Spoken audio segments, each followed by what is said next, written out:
Welcome to the February 14th, 2023 meeting of the Chatham Select Board. Please note this meeting is being recorded and will be available shortly thereafter for scheduled and on-demand viewing on any smartphone or tablet device. If anyone else is recording the meeting, please notify the chairman.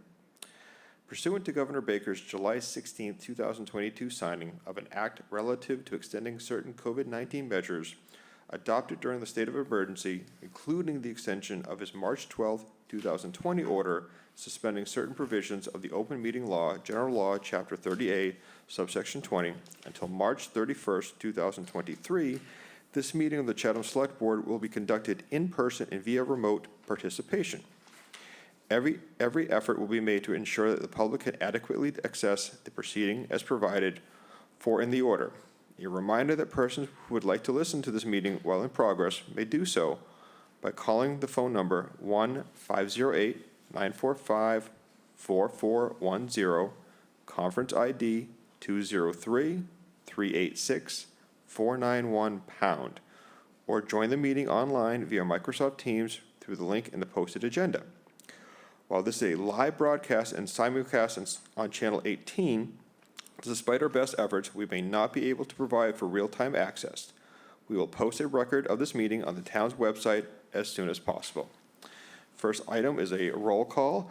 Chairman Dykens is not present tonight. We have Select Board Member Nicastro online, and the rest of us are present tonight. So I will start with Select Board Member Dean Nicastro. Present. Select Board Member Michelle. Present. And Select Board Member Davis. Present. And Vice Chairman Corey Metters is present. So with that, we will start with our first item, minutes, February 7th, 2023. I'll entertain a motion to approve. So moved. Second. Any edits, additional edits? Mr. Shell.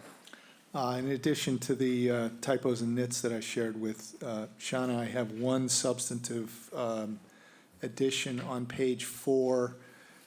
In the last line of the page, there's a reference to the fact that two of us, and I was one of them, Mr. Nicastro was the other, participated in the presentation of the Meridia system, electronic voting system. We actually participated in both that and the other vendor. So I would add the following sentence just before the words "the support." The sentence would read, "They also participated in the presentation by the other vendor who was invited into the final round of vendor presentations."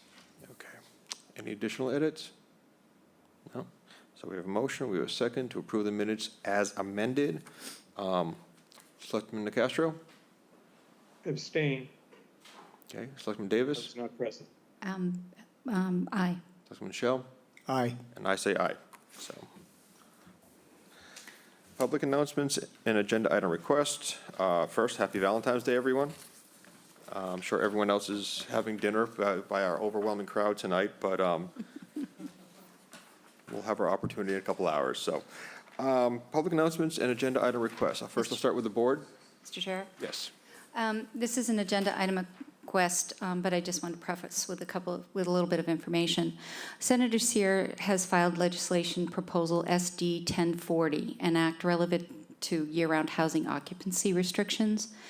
The purpose of this legislation is to create a category in the Mass General Law, Chapter 184, Sections 26, 31, and 32, to allow for year-round housing occupancy restrictions. This is the area of Mass General Law that outlines restrictions on the use of land for conservation purposes, agriculture, and historic preservation purposes, as well as where the affordable housing restrictions can be found. The bill does not create a Vail, Colorado-style Indeed program, but it codifies the ability for towns and other entities, government bodies, charitable corporations, and trusts to create their own year-round housing occupancy programs, which could be similar to the Vail Indeed program or something else that works for the town. The year-round occupancy restriction is outlined as limiting the use of all or part of the land to residential housing occupancy by persons or families who occupy either rental or ownership housing as their primary resident for not less than 11 months during any 1 year period. At the most recent Cape and Islands Municipal Leaders Association, a vote was taken to show support for the legislation, and a draft letter is being contemplated. It has been suggested by Representatives Dylan Fernandez, Rep. Peake, Senator Sear, that each town contemplate drafting a home rule petition that could codify its ability to provide year-round housing occupancy restrictions. Provincetown and I believe Eastham is working on this presently. And we've had a concept presentation by Community Development. But I'd like an agenda item, and I'm also emailing this request to Chairman Dykens for his knowledge, to discuss supporting the legislation and to discuss moving forward with our own home rule petition, laying out the particulars relevant to Chatham. All right, thank you, Ms. Davis. Any other items from the board? Anyone online? Ms. Freeman? Thank you. Good afternoon. Yes, it's Gloria Freeman. Excuse me. Will there be a report tonight on the latest actions at Commerce Park? Dr. Duncanson reported to the Board of Health at yesterday's meeting that DPW emptied the water at the Commerce Park South Pond, or puddle, 26,000 gallons of it, and the pond was filled up again on Monday morning. I hope you will be revisiting the short-term solution options to this problem. And I would remind you that Town Council did provide you with a possibly, quote, dominant motive, end quote, he called it, allowed by the state for taking on some responsibility, and that was to promote the health, safety, and general welfare of the community's drinking water, since Commerce Park is in the Water Resource Protection District, and there are dozens of restrictions and requirements contained in the protective zoning bylaw. So I request that this issue be back on your agenda soon, before spring rains and traffic increases from the businesses and the traveling public. Thank you. Thank you, Gloria. I will note your request for a future agenda item. I don't believe staff is on for tonight. So, all right. So we'll note it for a future discussion. Thank you. Any additional hands up there? Nope. All right. Moving on, we have a public hearing. Utility pole hearing for Old Queen Anne Road. If the board, before we read the public announcement, we saw the memo that went through. All the notices were sent out in a timely manner with the correct information as far as regular protocol. There was a little glitch with some of the abutter letters, but town council was comfortable with things. So I'm going to defer to the board. If we're comfortable, we can move right along. I'm fine with moving along, and if we have to ratify the vote later on, we can do that. Sounds good. I will have the clerk now read the notice, please. The Chatham Select Board will hold a public hearing at 5:30 p.m. on Tuesday, February 14, 2023, to consider a petition from N-Star Electric Company doing business as Eversource Energy to place new anchors and guys on 16, Arabic 16, existing utility poles along Old Queen Anne Road. The public is welcome to attend the meeting in person or participate via a link in the meeting's posted agenda. All interested parties are encouraged to attend. Signed, the Select Board. Thank you very much. Do we have someone speaking on this tonight? Mr. Chair, online we have Marissa Jackson from Eversource. Good evening. Good evening, Marissa Jackson. I am from Eversource, the Rights and Permits Department. So what we're proposing this evening is the installation of 16 anchors and guy wires. And the purpose of this construction is a result of an incident that occurred last year with a broken pole. So after the broken pole incident, what we had asked is our engineering team to go out and, provide a brief analysis to us as far as what we can do as a preventable measure so we can go without incident in the future. And it was at their determination, they believed that it would be in our best interest to further brace these poles And also, that will accommodate the equipment that's at the pole tops as well as keeping the integrity of these poles. So that being said, I'd be more than happy to address any questions. All right, thank you. Any initial questions or comments from the board? Since this, I can't see Dean's hand. Is it Dean? Okay. So since this is a public hearing, I'll ask for public comment or questions on this agenda item. No one in the public here. Anyone online? Nope. Back to the board. If there's no questions and we're comfortable with it, I'd entertain a motion. I move approval.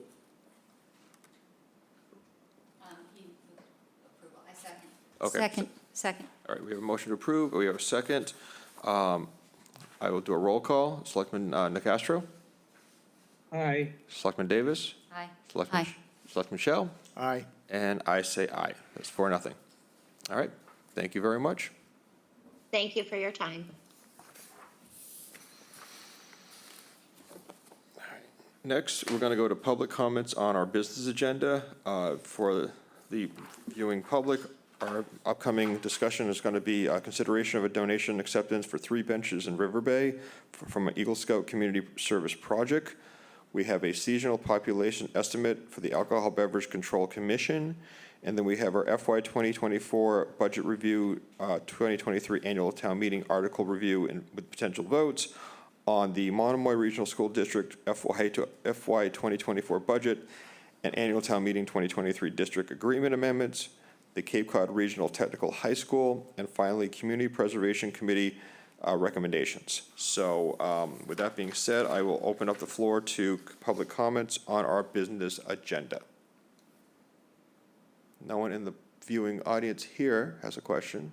Anyone online? Nope. All right. Moving right along. Next is consider a donation acceptance of 3 benches in the River Bay area. It is an Eagle Scout Community Service Project. I do believe we have representatives who will be coming up to our podium, possibly.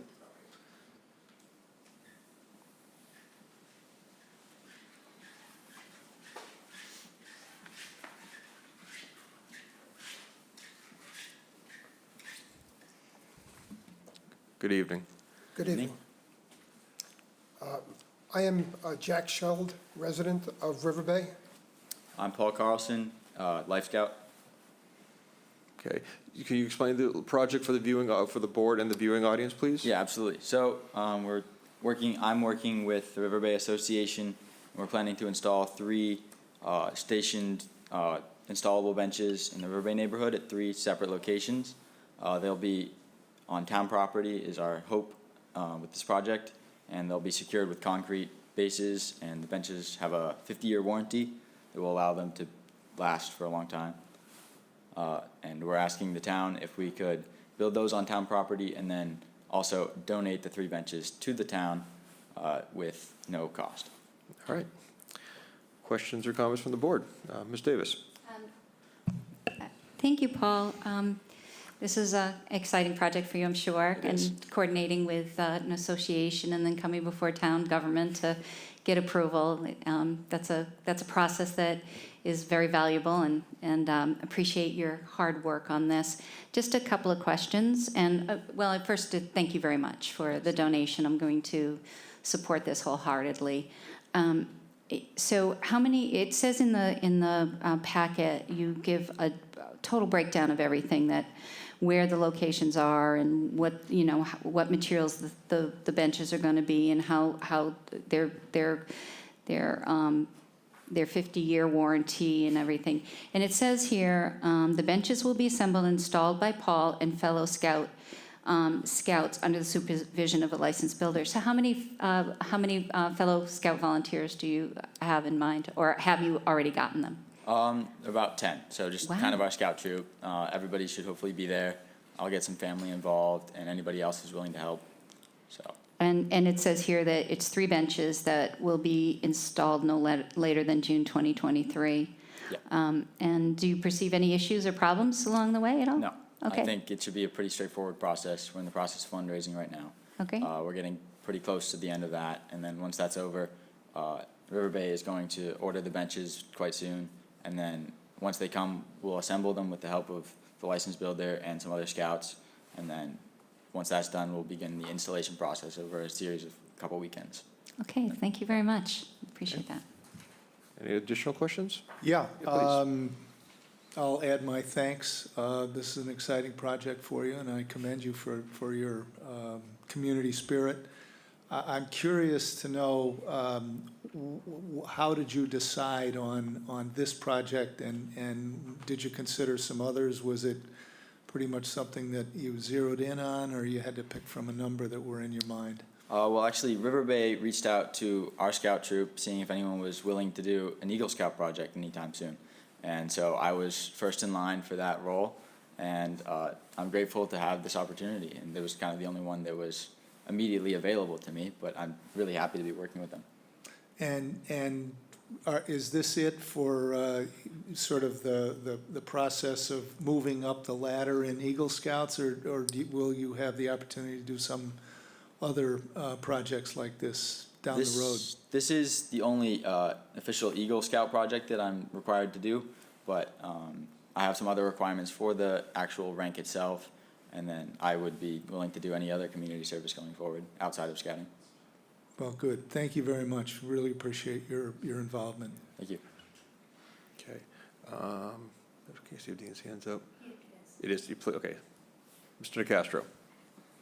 Thank you, Mr. Chairman. And thank you to River Bay and to you, Paul Carlson. I think the presentation you put together was just fabulous. I particularly liked the photographs. I think the location at Pickerel Pond is really stunning.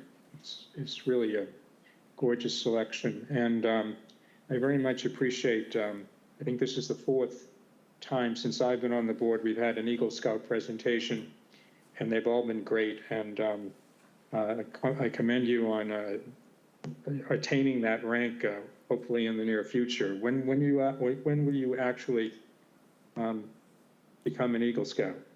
Assuming everything is good. I hope to finish the project by the end of June, and then I have to go before the Eagle Board of Review, and then once I'm done with that, I can start finishing a couple merit badges, and then hopefully I can receive my merit badge, or my badge by hopefully the end of the summer, August. That's terrific. I appreciate that. And again, I commend you, and we thank both River Bay and the Scouts for bringing this project forward. I think it will be a wonderful addition to the town. Thank you. No, I'm just thrilled. I mean, like, as was previously mentioned, we've had several Eagle Scouts come before us with projects over the short time we've been on the board. It's a nice community input. It's, you know, you guys should be proud of your efforts. I mean, you've done a great job, and it's nice to see the Scouts still thriving. You know, I kick myself for not following through years ago, but you guys, you know, serve the town proudly. I think this is a great project. Benches are always nice. You know, if we can get 50 years out of these benches, I'd be ecstatic. So, all supportive. You got my vote. I have no questions. I would entertain a motion to. Mr. Chair, Vice Chair, I move that the board approve Paul Carlson's Eagle Scout Community Service Project to install 3 benches on Town of Chatham property in River Bay, and to accept the benches as a donation to the town, all at no cost to Chatham. All right, second? Second. Okay. Second. All those in favor, Selectman DeCastro, Aye. Selectman Davis, Aye. Selectman Shell, Aye. and I'll give an aye. You're all good. Thank you so much. Thank you. Thank you. Good luck with everything. Yes. I have a follow-up question at this point. Is there a process at the very end when the benches are complete that we have to document anything for the town to? I'll turn it over to the town manager. Thank you. I suggest that we'll connect you either through my office or with the DPW director, just so we have record of it as an Eagle project and where the benches are located. Okay. Thank you. Thank you.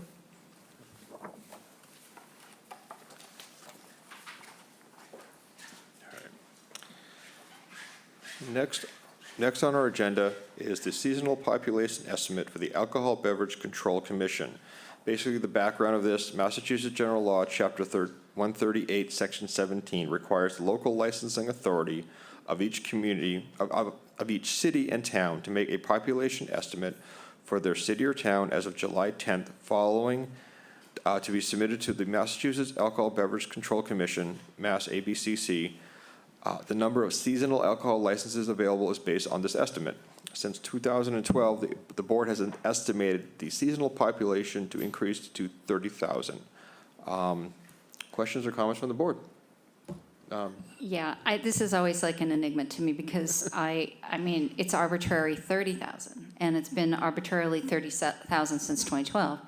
Yet we've seen the town grow in popularity over the summer. I'm just wondering, I ask this, I think, every time. Is there some sort of mathematical reasoning behind how we calculate population? I have not discovered any basis for the original 2012 estimate of 30,000. Okay. Saying that and knowing that we seem to have increased in population for the summer, is there a ramification to changing that 30,000 to 35? I don't think it's going to make a significant impact on the number of seasonal licenses we'd be granted. The number that we have now, we probably won't reach based on the 30,000, so. Okay. All right, so I have no recommendation. I can't, it's so It's an arbitrary for me. arbitrary number, yeah. You know, I'm going to let somebody else make that decision then if there's nothing to, yeah. Right. There's no economic benefit to increasing it. Mr. Shell. Well, I'm not going to make the decision. I have the same questions you have. I would just note that from whatever the period is, and I think it's more recent than the 2010 census, our population has increased roughly 500 from roughly 6,000 to 6,500. That's an 8% increase. I mean, and I'm not here to say that there's any relationship between the full-time residents population and the summer residents population, but that would maybe be a basis to say that 2012 is getting a little ancient, and we might think about some arithmetic addition here to make us feel like we're being rational. No, Mr. Dean has his hand up. Well, I was going to say something additional, but apropos of what Mike just brought up, maybe we should change the number to 33,000. I just wanted to ask Shauna, how many untapped seasonal licenses do we have available at the present time? I believe there are maybe 17 or 18. Okay. Well, I'll move that we that the board as the local licensing authority estimate the seasonal population will be 33,000 on July 10th, 2023. All right, second. Second. Further discussion? No, further discussion? No? All right. All those in favor? Mr. DeCastro? Aye. Ms. Davis? Aye. Mr. Shell? Aye. And I say aye. 33,000 it is, which will give us 19 licenses. All right. Moving on to our budget area. FY 2024 budget review, 2023 annual town meeting article and review with potential votes. We're going to kick off with the Monomoy Regional School District budget, I believe. And we have Scott Carpenter. And Superintendent Scott Carpenter, and we have Business Manager Michael Macmillan. Millen. In addition to the FY24 budget presentation, the team also wanted to present draft changes to the regional agreement as a separate article that would also, they're asking for consideration by both the town of Harwich and Chatham at the upcoming May annual town meetings. All right. Well, good evening. Good evening. All right, so I'm going to start with our presentation on the FY24 budget. So first is a health warning. So this is still just a draft budget, and particularly when it comes to the assessment figures, those are based on my estimates of some information we're going to get from the state at the start of March. So until we actually get that information, none of these numbers are completely finalised. So that's the warning. But essentially, I'm just going to, over the next few slides, like 19, 20 slides, just give you some of the kind of outline, basically what's driving the needs of the district, and then how we plan to fund those needs. I'm going to start maybe a little more than we have in the past and just give you some of the context, what's going on in our schools, because really that's driving some of the needs that we're seeing and some of the issues we're facing. But the really high 30,000 foot takeaway is that we are continuing to see an increase in student needs that is driven by the experience of COVID. So less medical needs that we saw like a year or a couple of years ago related to COVID, and much more academic and social emotional needs, because the impact in COVID, the education that students missed out on at all levels, particularly the lower levels, is driving an increase in needs for academic support and for social emotional, and we're seeing an increase in special education, particularly at the lower grades. And we, like everybody at home and like the town of Chatham, are facing a lot of financial pressure.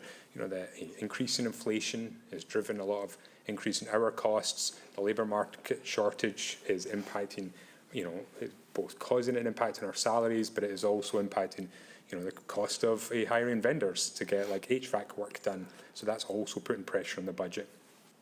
So all that is doing is resulting in an increase of a little under 3.6%, $1.5 million on our budget. And that translates to a 3.8% increase in the assessment for Harwich and a 1.5% increase in the assessment for Chatham. So I'm going to go into all of that in a bit more detail. So first of all, the context. So recently, enrollment is like, it's the dog that hasn't barked yet. We keep waiting for enrollment to fall a lot more, but for the last couple of years, it's stayed relatively level. But where that is level, what's underneath that though, is that the high school enrollment is actually going up, because those grades are moving up through the school, and the lower grades that are coming in are a little lower. So we can, looking into the future, we can predict that we will see enrollment start to go down in a few years' time. Particularly the middle school right now, you can see the enrollment has actually gone down at the enrollment at the middle school, as the bubble that was there moved up into the high school. And I just like to keep this slide in because we are working within aging buildings, and that is driving some of our needs for capital investment and operation and maintenance costs. You know, we have this graph just lists all our major building components down the left and how old they are at each school. And you can see, starting with the Chatham Elementary School, how that compares with the expected life, useful life.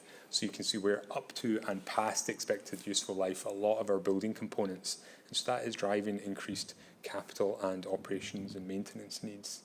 Even at the high school, which is obviously the newest school, we are getting to a position where although those components don't need to be replaced, the maintenance and upkeep and repair of them is increasing, especially at a time where we're seeing, you know, the cost of getting HVAC support is increasing. You know, that is impacting our budget. And so what our response to all those needs, particularly the ones around increased academic and social emotional needs, our response to that, to ensure we still have an exemplary school district, is to provide excellent classroom instruction with high quality instructional materials. So that's ensuring we've got great teachers using great textbooks to teach the students. That's also coupled with additional social and emotional support, and through all of that is our focus on equity to ensure students are getting the support and services that they need. And what that means in practice, and this is where, you know, the rubber hits the road and where it starts turning into dollars, is we're spending more money on textbooks and curriculum materials. We're spending more money on providing professional development to our staff. The work around portrait of a graduate, where we're throughout the district focusing on how we want our students, the skills and abilities and outlooks we want our students to have when they graduate. We're extending our after-school enrichment program. So I work at the middle school, And way past the final bell, there's kids coming in and out of school, doing activities, new clubs are more engaged, and that's all part of providing academic support outside the school time. We're seeing an increase in our preschools. We've added another section of preschool. Preschool is focused on, or is providing services for special education students in Monomoy, and that's increased because more students than in the past have been identified between those ages of 3 and 5 as requiring special education needs, and that comes back to that COVID. Social and emotional needs, just investment in staffing and building repairs. And we are seeing, so the investment we've been making with the budget that you guys have approved in previous years and the funding we're getting from the state, we are seeing some glimmers of hope. You know, we are seeing improvements over the last couple of years. I've just picked 2, one from Harwich and one from the middle school, showing improvements in our reading and our MCAS scores. And what we are trying to do with our principals and throughout the district is make sure that this is the norm and not just the peaks, but this is what we're seeing throughout the district, and we keep seeing these improvements and build over the next few years. But COVID, the impact of COVID is going to be ongoing, far beyond the federal funding that we're receiving to help us fight it. At 3 years, we're looking like 10 years is the long-term impact of COVID on our students. All right, that's my really quick. That's my overview of the sort of context. So the building the budget and the assessment, you guys know this really well already, but just for anyone who's out there listening at home, how we build the budget. All that context, including legal requirements, class sizes, all that information, that drives our decisions about our expenditure. And that's really what makes up the budget. On the other side, we fund it, there's like 2 buckets of funding really. There's the funding that comes off before we finalise the budget figure, and that's our school choice funding, that's circuit breaker for special education and other grants. Those are all taken into account before you see that budget number. And then before we calculate the assessments, we rely on state aid, Medicaid, local receipts, other local receipts, and our excess and deficiency fund. And they all come off the budget figure before it turns into assessments. All right, so the FY24 budget, it's an increase of 3.56%. So you can see this, this ridiculous graph I have here, which all the last few years, or since we started, all the increases. And 3.56% is a little higher, still well below inflation and everything else that's going on out there. And if you go back to FY18, FY17, it is kind of within the general average of where we've been.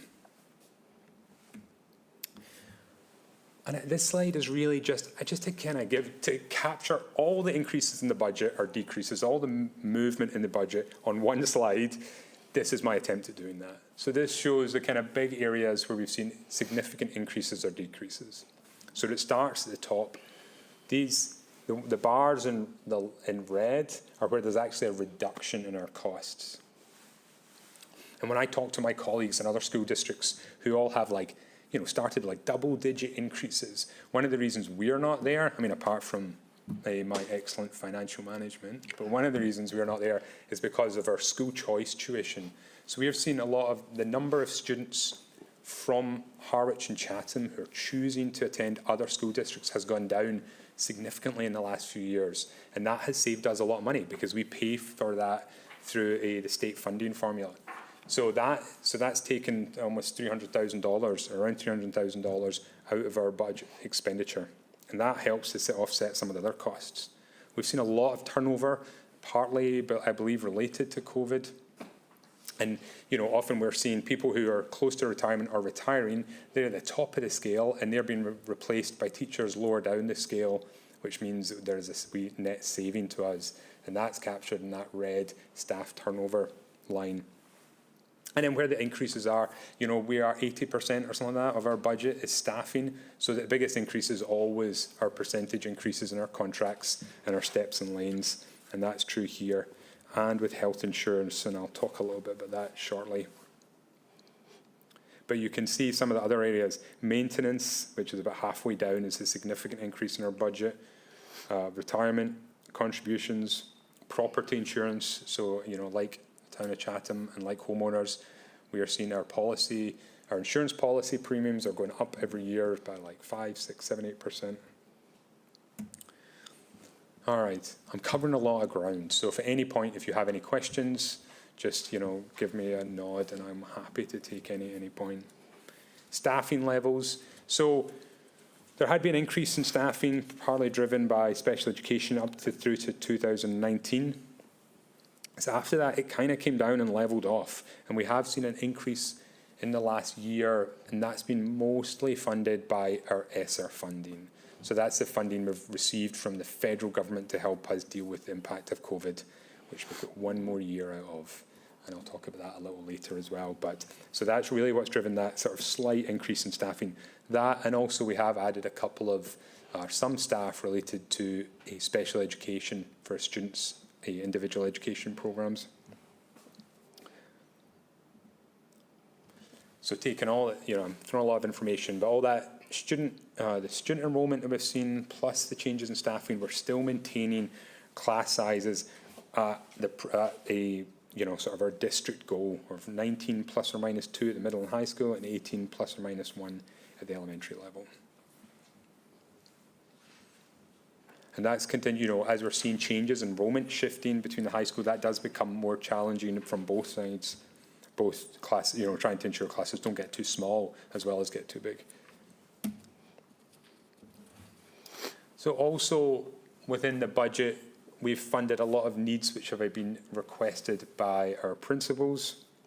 So the one at the top, the green one, I mentioned this earlier, is we have added a pre-K section, and we're funded that with ESSER funds, because our hope is that this is going to be a bubble and we will not need to maintain this in FY25. We're also looking to create 2 new district-wide curriculum positions, and that is coming back to the academic needs of students, the increase in needs that we've seen, in part due to COVID, but also related to other issues which were in place before COVID. But those positions are going to help support the middle and the high school in the areas of ELA and math, working with teachers, and that comes back to that delivering high quality, excellent instruction with high quality materials. Those are kind of 2 of the big ones. I won't go through all of these, but we're also upgrading some of our technology. We're increasing some of our special education staffing, or we're hoping to.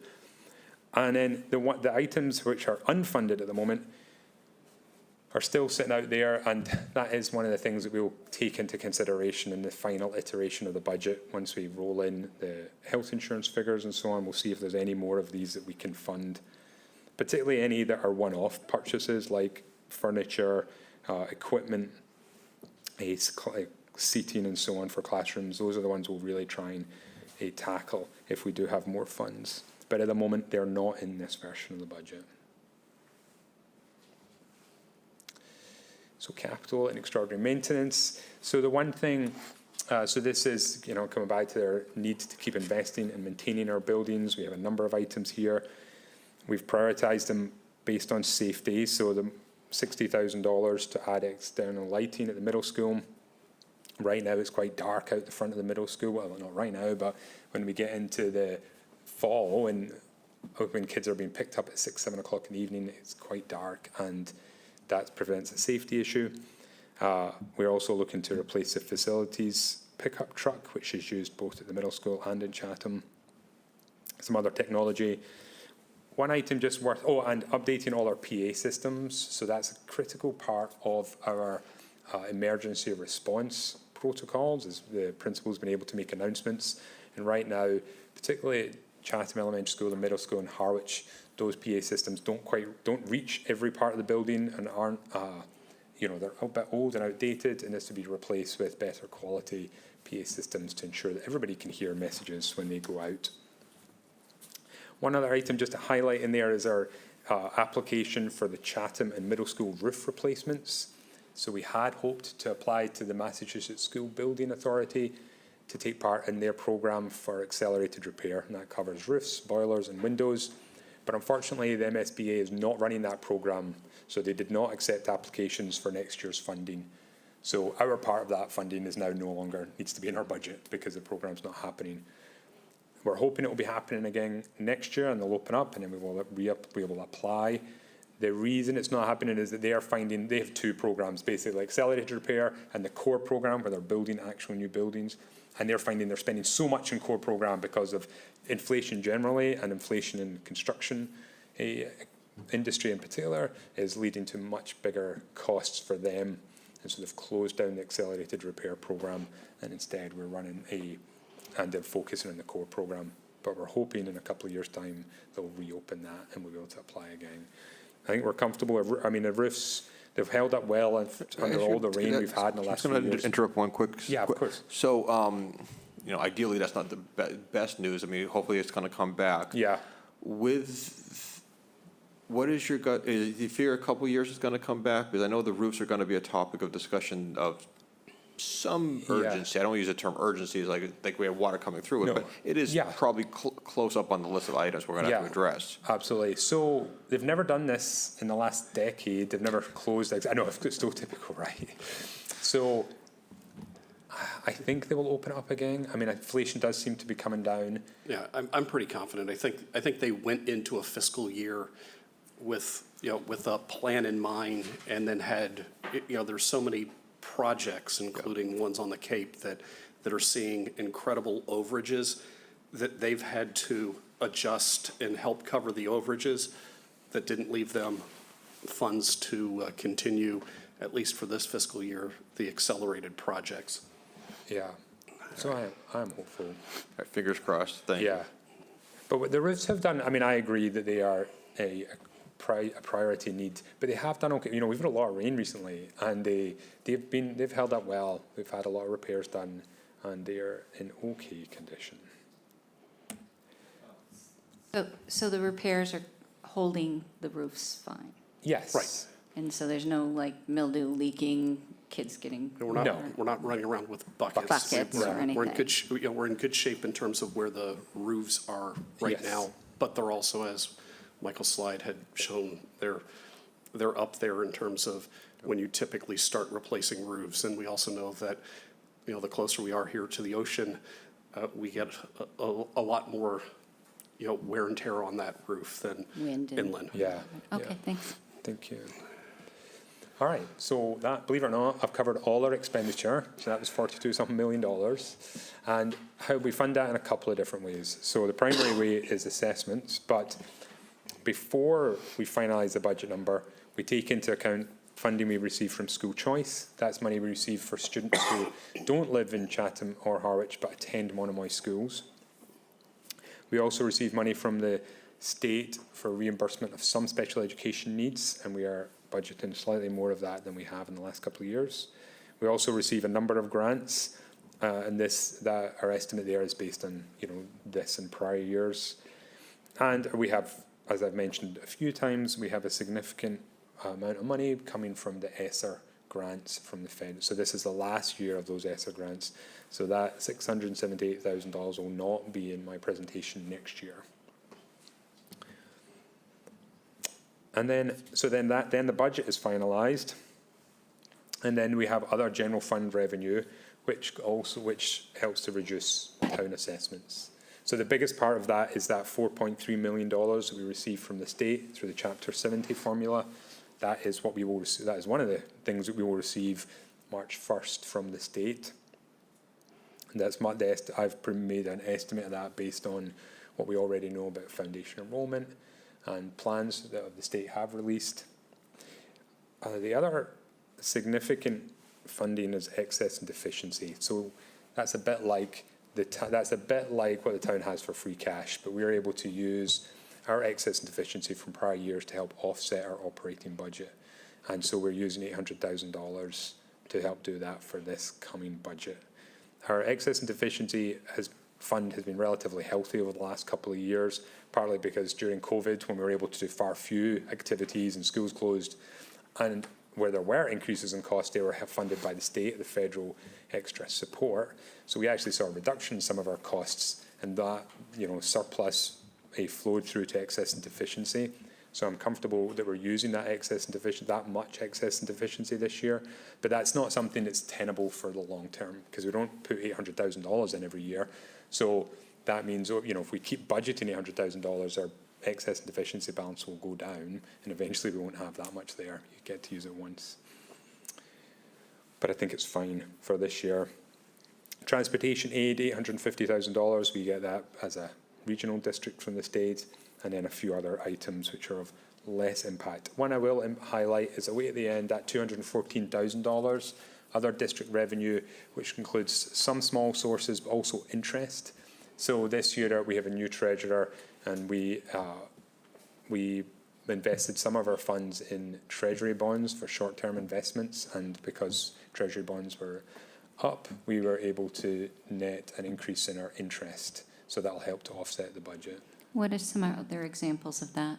It's like we get some building use, you know, when people use the buildings, some of those, if they're long-term contracts, that factors into our revenue. That's really the only other one. All right, so we're getting near the end. So basically what we've done is we've calculated the budget, then the general revenue and state aid, which came off the top, so that's 6.3 million, and that leaves us with 38 million to be split between the two towns. So, just quickly before I give you the punchline, I just want to talk about the enrollment forecasts. So, there's two numbers which really are critical in the calculation of the assessment. One is the foundation enrollment, and one is the number of students from each town which actually attend Monomoy. Both of those figures factor in the enrollment, then factor in the assessment calculation.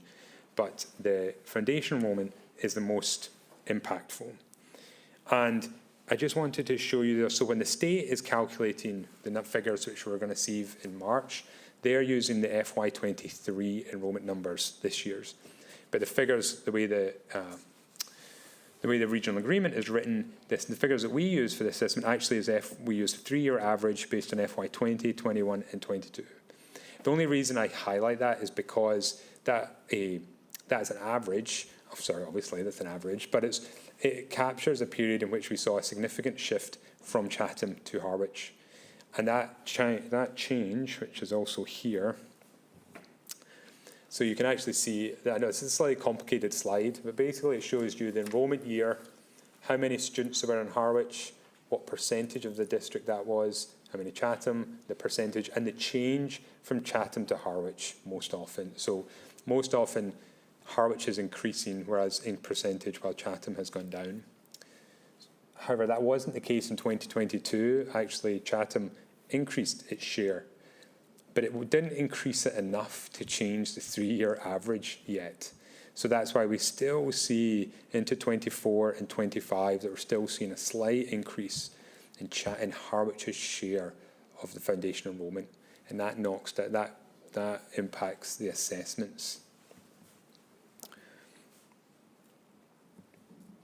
And so this is how that plays out. So as we changed the regional agreement last year, as I'm sure you'll remember. So behind these figures is a relatively complicated set of equations which looks at different shares of enrolment at different levels within the district.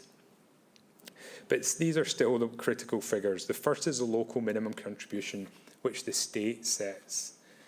So that is another number we'll get in March, but this is my estimate of it. And at the moment, I'm estimating that Harwich's local minimum contribution goes up almost $800,000, and Chatham's goes up $133,000.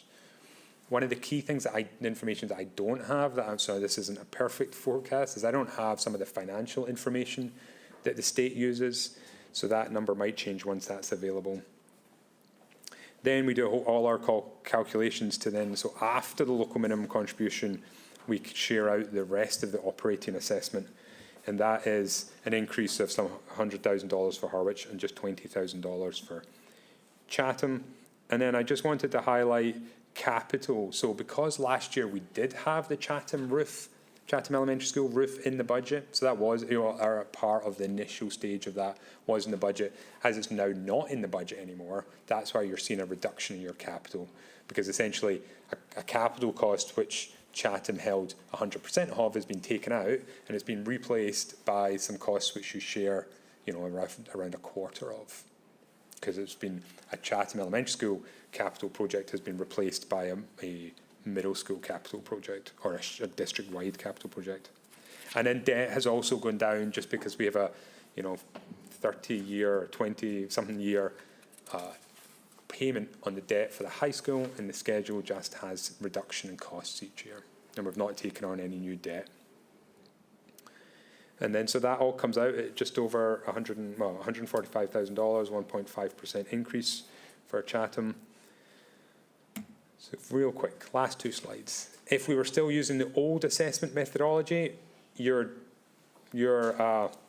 assessment would be some $740,000 less. So although it is a small increase on where we might otherwise be, it's a significant increase. So, we can't forget that until a year ago, we were on a much different trajectory than we are now.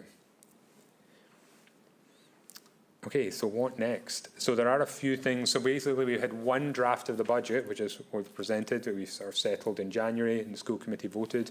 We are presenting this to various boards, and then we are receiving further information. So I keep harping on about it, but state funding is one of those. Health insurance. We do have the health insurance figures, which is an increase of 4%, which is a less than we included in this version of the budget. So in the this version of the budget, we had 8%. So that's definitely netted as a saving, which will be reflected in the budget. But that saving will be offset particularly by busing costs. So we're still working with the collaborative who provides our transportation, but we have seen an increase in transportation costs around salaries and fuel in particular. And then, that goes into the mix along with final staffing figures. If we have notification of any retirements or so on, that can be factored in, and seen any more of those budget needs, which we can pick up before we have a final school committee vote on March 9th. And then, let me give one last slide, and then I promise I'll be finished. So, we are, part of our budget process, we are trying to look ahead beyond a 1-year horizon. So we are looking at what big items are coming down the road, or big things that will affect the budget. And just a couple of those I want to highlight. One of them is the ESSER funds will no longer be available for the FY25 budget. We're also coming into negotiations, particularly with our teacher union and our other unions, and we know that given the labour market that's out there right now and inflation, there's going to be a lot of pressure in those negotiations for significant increases. And then we've got some capital projects on the line, and obviously the DY middle school is opening. I think they're hoping to open in the February vacation, and that along with the new Nauset High School may impact our school choice numbers. That is the number of students that come here, and that could impact our budget down the road. All right, now I'm finished. Thank you very much. Thank you very much. No, I appreciate the presentation. I'd be curious to see what happens in 2027 when the Nauset Regional School District. Yeah. I actually am pretty optimistic. Talking to got a couple kids in the school. It's interesting, the conversations that I guess at one point I expected, kind of a mass exodus of people going to Nauset for sports, particularly. Yeah. But that, to some level, seems to be less the desire, and that Monomoy's really built this home that is hopefully going to, maintain some of these students that would, I guess, normally would have searched elsewhere. So Yeah. I think Monomoy's done a great, job in putting a program together that's going to hopefully keep our students. So with that, Thank you. questions or comments from the board on the presentation at the moment? Dean? Shall I search this? Yep. Just, this is not directly on the budget, but does the schools supply any kind of an electronic device to all the kids? And I didn't see anything for that in there, but I assume if you do, it's a big ticket item. We do. So I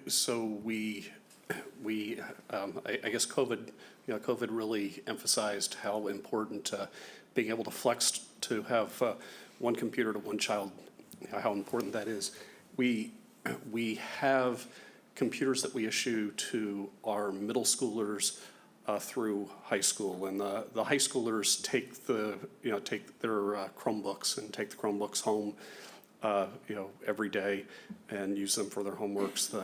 They tend to reside at the middle school age, but we also have enough at the elementary level that if we ever need to deploy again, we can. We have a cycle that we replace them on that's already built into the budget numbers that you see. Thank you. Okay. Okay. I guess, do you want to move on to the agreement the district agreement amendments?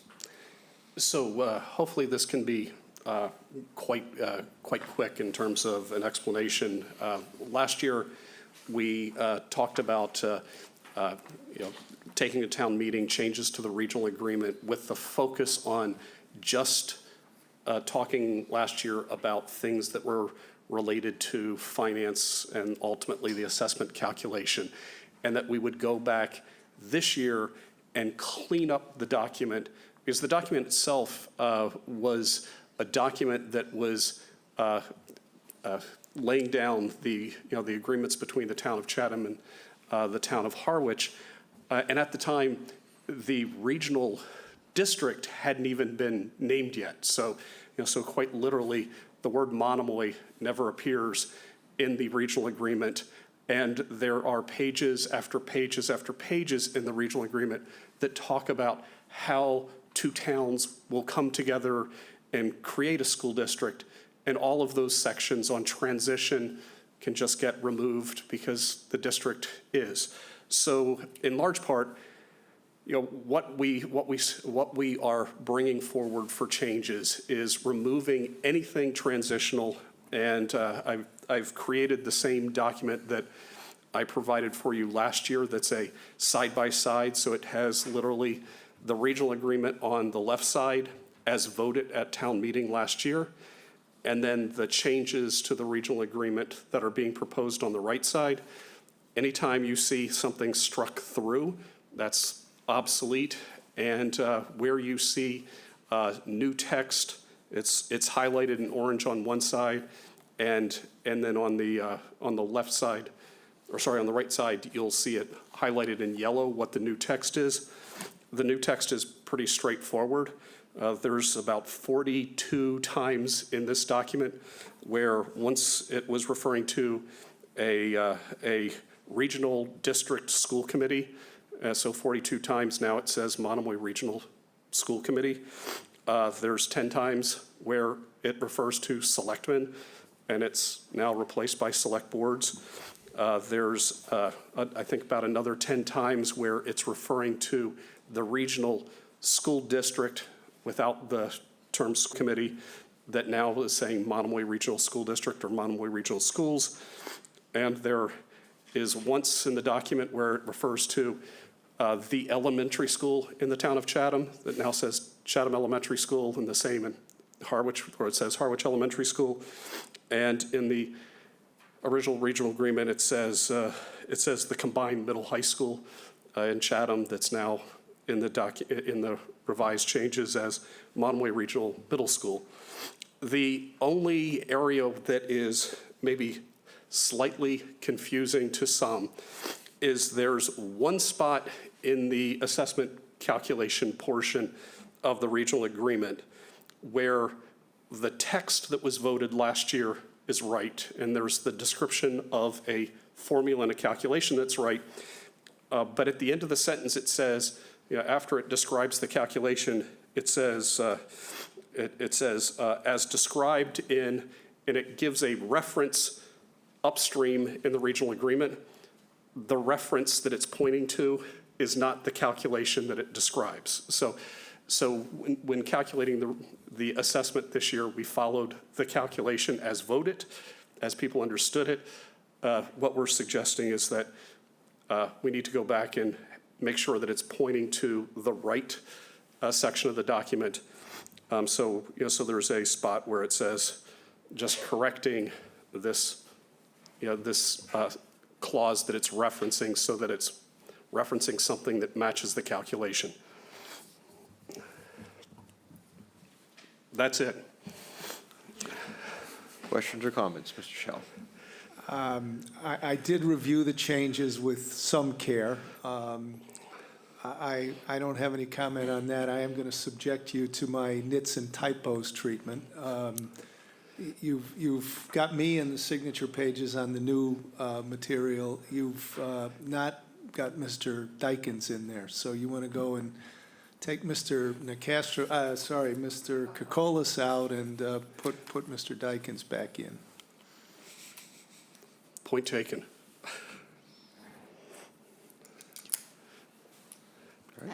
It's all laid out. I mean, Yeah. you explained it thoroughly. It made sense to me, so thank you. No? Do you have his hand up? Mr. DeCastro? Thank you. I want to echo Mr. Shell. I caught that reference to Mr. Kokolas as well. I just want to compliment Superintendent and Mr. McMillan. I think the presentations tonight were excellently put together and very efficiently done. So I guess I'll ask, Mr. Chairman, are we going to take a vote on this to place this on the warrant? And I don't know whether we voted on recommendation tonight or wait for the final. And As far as a recommendation, I think it's, because it's a draft, I would not be making a recommendation on that. I wasn't planning on placing it, because it would, but we certainly could. I mean, You certainly could if you want to vote to place both articles, so the FY '24 budget and the changes to the Monomoy Amendment. agreement. And then after the school committee votes on the 9th, we'll bring it to that select board meeting soon after. Okay, that's fine. so I'd like to move to place the budget article on the warrant for annual town meeting. Okay, do I hear a second? Second. Okay. Questions or comments? All those in favor, Selectman DeCastro? Aye. Selectman Davis? Aye. Selectman Shell? Aye. I say aye. Okay, And now I'd like to I'd like to move to place the amendments to the agreement on the warrant. do I hear a second? As an- Second. Okay, any questions or comments? All those in favor, Mr. DeCastro? Aye. Ms. Davis? Aye. Shell? Aye. And I'll say aye. And I So they are think it's placed. appropriate. I think it's appropriate to put a recommendation forward on the amendments to the agreement. But if the rest of the board feels differently, we can defer that. I would only want to defer because I know Selectman Dykens has been very much involved in the school committee for such a long time. I'd like to have an opportunity to weigh in on that. I don't think it's a Okay. pressing issue, so I'd like to hold on a recommendation. Sure. My final comment is the summary on the agreement amendments. I think the document itself, color-coded, should be placed when we finalize the warrant. Should be, I assume they're not going to, this portion is not going to be printed in the warrant. Jill can correct me, but this should go on the town website where the warrant is posted for the benefit of the public, so they see the color-coded changes, and in particular, including the summary, which the two-page summary which follows. I think that would be very important for the voters to have available on the website before they go to town meeting. Thank you, Mr. Chairman. You're welcome. Okay, I would agree with that. You might start with the summary, would be my only comment. all right. So just to follow up, so Michael and I will be presenting 2 weeks from now at the Harwich Select Board. Same, presenting both the budget and the regional agreement. I don't anticipate there will be concerns raised with their board. I anticipate our board will be voting in the interim, around the timeline that they'll be voting the budget. But this also has to go to the Department of Ed.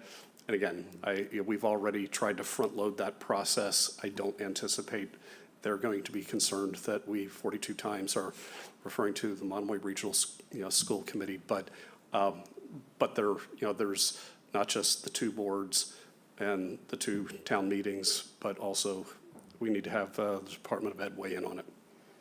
Well, thank you very much for the presentation. I'm sure that process will be relatively painless. Hopefully, it just makes sense, which we should just get it cleaned up. So, look forward to seeing you shortly down the road. Thank you very much. All right, have a good night. Next on our agenda is the Cape Cod Regional Technical High School presentation. Mr. Chair, we have Superintendent Bob Sanborn participating remotely. Oh, good evening. Good evening. Can everybody hear me? Yes. Okay. So there's no truth that I'm landing planes at Chatham Airport. And I want you to forgive me for not being in attendance today. I had a meeting prior. I probably could have made it on time based on the start time right now, but didn't think I could make it in person. So I'm here to present the FY24 operating budget for Cape Cod Regional Technical High School. And at the outset, I just want to reiterate how thankful the entire Cape Cod Tech community is for the overwhelming support of our school over the many years of this board and the town of Chatham, and also for supporting our building project back in 2017. And we've had a lot of groups in from Chatham, but we want to show the entire community our new school. And this year we finally had the opportunity to do that coming out of COVID. And so we look at this as a community resource, not just a high school. And I think you'll find that to be true when you have the opportunity to tour it. So the budget I'm presenting this evening is the collective work of my business administrator, and I'll say most of her work, along with our finance subcommittee. As you see the composition of that, you know that we serve Provincetown all the way to Mashpee. And these individuals, Chair Tullio, the leader of that group, and we are at the end of our budget process. So I'm happy to say for several years now we've had an increase in enrollment, and we are up 11 students from FY23 to 664. In particular, in the town of Chatham, we are up 1 student, which doesn't bowl over anybody, but as a percentage increase, that's over 8%. So that will have some impact when we have more specificity on assessments. And you see that Barnstable and Barnstable and Yarmouth comprise well over 50% of our district. Just to break down on the other 12 towns, with Harwich is at about 10%. Chatham is at less than a very small percentage, and you'll see you'll see it better in this next chart, where we look at the last several years. You'll see it's been a climb out of our lowest enrollments back in 19 and 20, up to 664. The building was built for 650 students, so we are past what the building was built for. We definitely have some room for growth, but we're getting towards our limit. Yes. Are the charts being shared on the screen? Because I'm not seeing them remotely here. You're seeing nothing? I'm not seeing the charts, no. I have a paper copy, but I'm concerned about the public seeing them. I'm logged in from the public website. They are not on the screen. Okay, so I did hit present. So it says that I'm presenting. I apologize. So nobody in Chatham is seeing this. We have nothing on the screen for the charts now. Okay. I hit the Teams button that says I'm sharing. Is there anybody that, I know we also sent the presentation to the town. Am I doing the wrong thing? Bob, let me see if I can get it over to at least our computer here. So if you keep trying, I will too. Okay. Cannot see that, right? Here we go. Oh, yes, that worked. Did you do that or did I do that? I didn't do it. All right, so that's, did it go away again? No, it's on the screen. Okay, so this is where I was. Just to go backwards quickly, Finance Subcommittee, change in enrollment for FY24 from FY23. Skipping over this, I'm just going to go to a student enrollment trend, hitting a low in 20 of 570 students, and we're currently at 664. Chatham enrollment is up since 2019 by a few students, and Chatham accounts for 2% of our overall school population. The budget I'm presenting this evening is a 3.86% budget for a total budget of $16,750,000, which is a $623,000 increase. This is our biggest increase you can see in many, many years. And you see the budget history. I think we've tried to be good stewards of taxpayers' money. Somebody needs, excuse me, again, somebody needs to advance the slides. The student enrollment slide is the one that's on the screen. Can anybody see this 3.86%? No. No. Okie dokie. I don't know why this is happening. So you saw the enrollment slide, The enrollment slide is on the screen at the moment. and I just advanced it on my end, and you did not see that. Okay. Here we go. It advanced. Someone Okay, advanced. so I think there's a huge delay.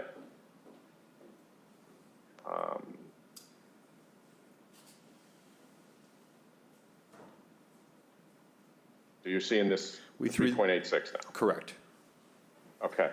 So you see the history of budget increases, mostly under 2%, in one case under 1%.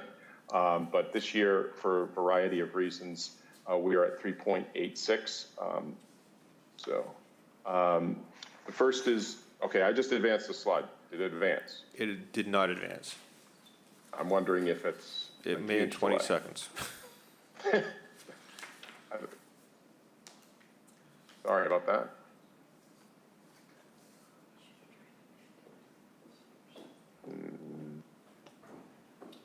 Okay, we lost.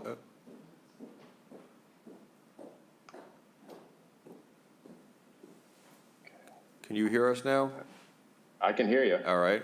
But The- you can't see it, right? We have the FY24 budget 3.86% screen on our monitor at the moment. Okay, and that's what I have. But when I advance it, I'm not seeing that on your screen. Here we go. And it's just, Yeah, so Bob, Where? our channel 18 is advancing it through the materials in the packet. So Okay. I think if you stop sharing, okay, they can then do it. got it. Okay.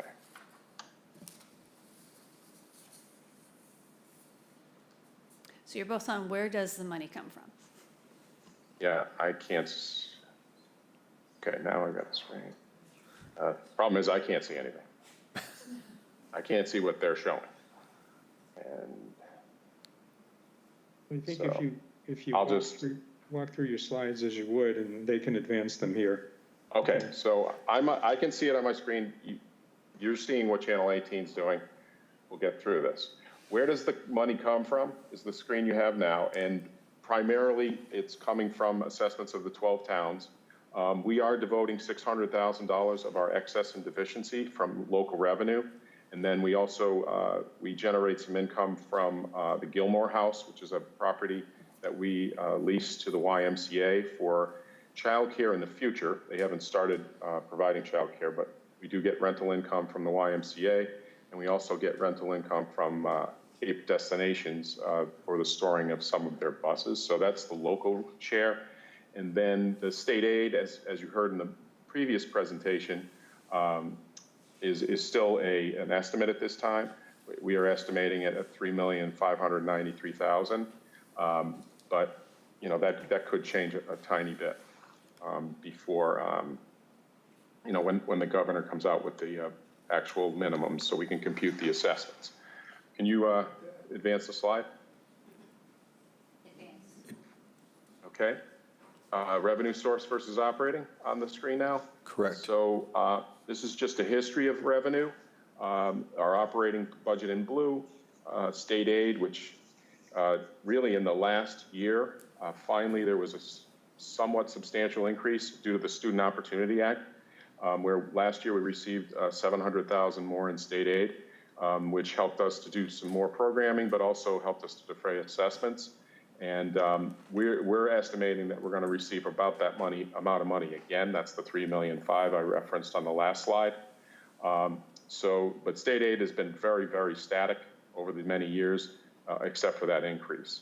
And then local revenue, because excess and deficiency has been relatively healthy. I think we're at 4.3%. We're allowed 5% of the following year's budget in our excess and deficiency account. And so we're going to be devoting $600,000 in this budget as well.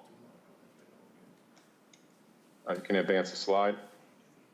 And that was really just a history of revenue since 2016, and really just showcasing in numbers what I just showed you on the previous slide. So if you could advance to the next. So it says, what is the money used for? The largest sum of money goes to teacher salaries. Almost 35% of this budget is for the people who are the second most important people in the building, in front of our students, both technical and academics teachers. And then you have categories such as insurance benefits as the next one.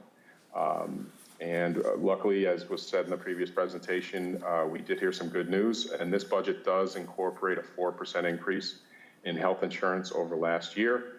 You should know that the real increase was over 10% with the Cape Cod Municipal Health Group, but with their trust fund, they were able to drive down rates. You probably already aware of that.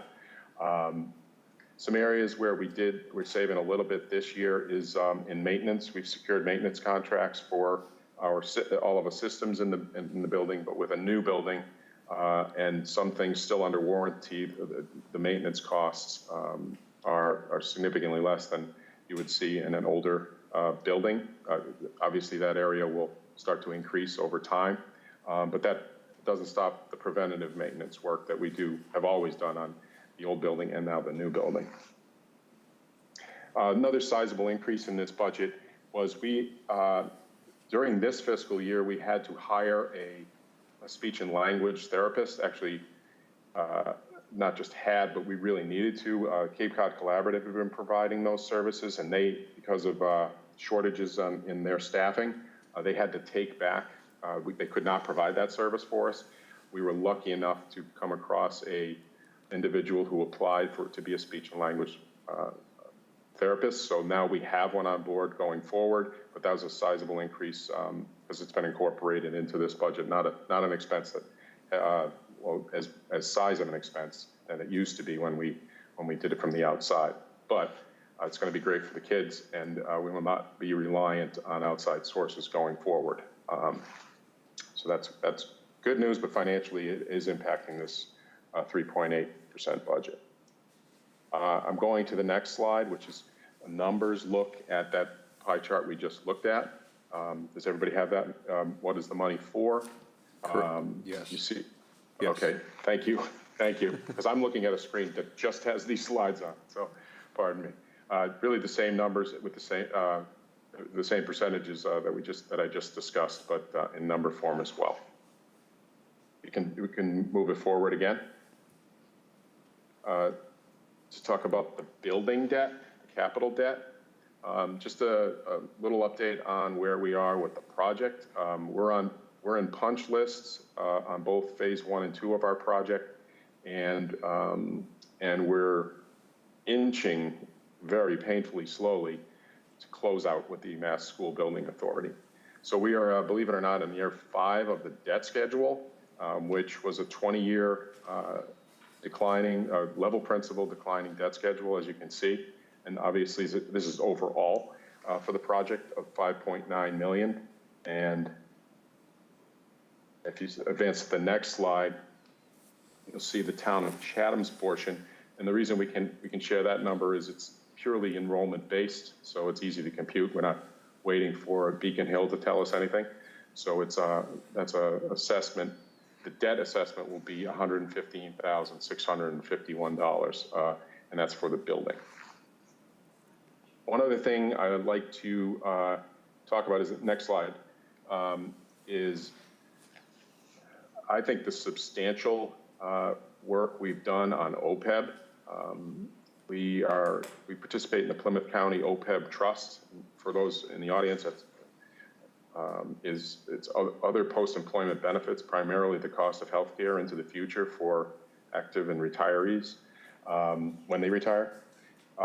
We've been successful in covering about 13.3% of our liability to date, and that's when we undertook a schedule that ramped up our contribution to OPEB every year by 50,000.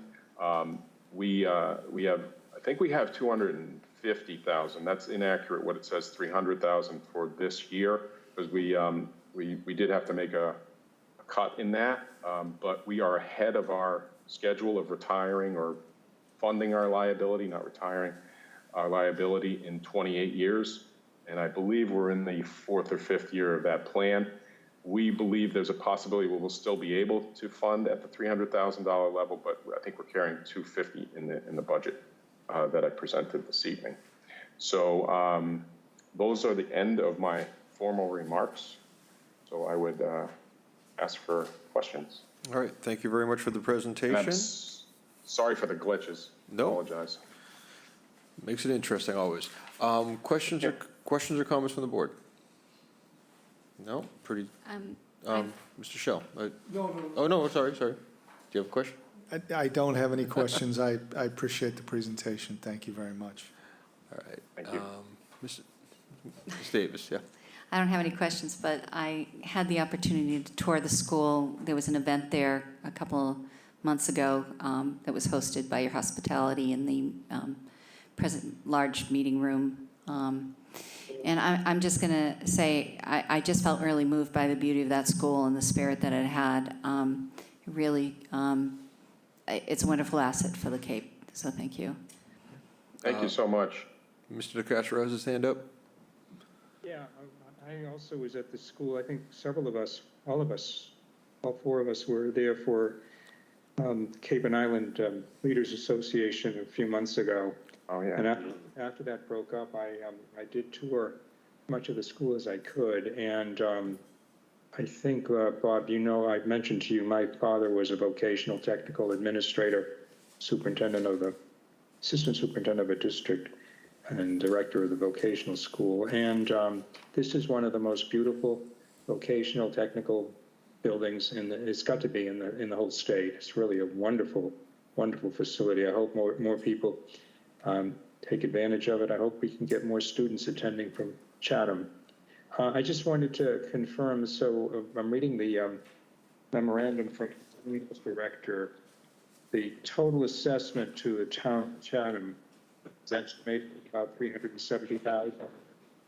Yeah, that's an estimate. Yeah. Yeah.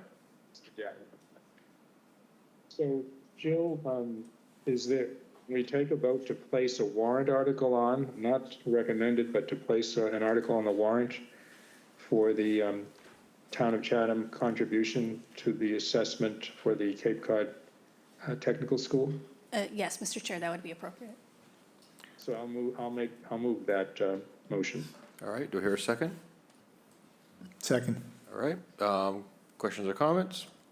If I may, I'll just add my endorsement. I was at that meeting that Shireen and Dean referred to, a beautiful school, and I've been in a lot of them. Very, very impressive. Thank you very much. Agreed. All right, Selectman DeCastro. Aye. Selectman Davis. Aye. Selectman Shell. Aye. And I'll say aye, 4-0. And we'll make a recommendation in the future. Thank you. Thank you for the presentation.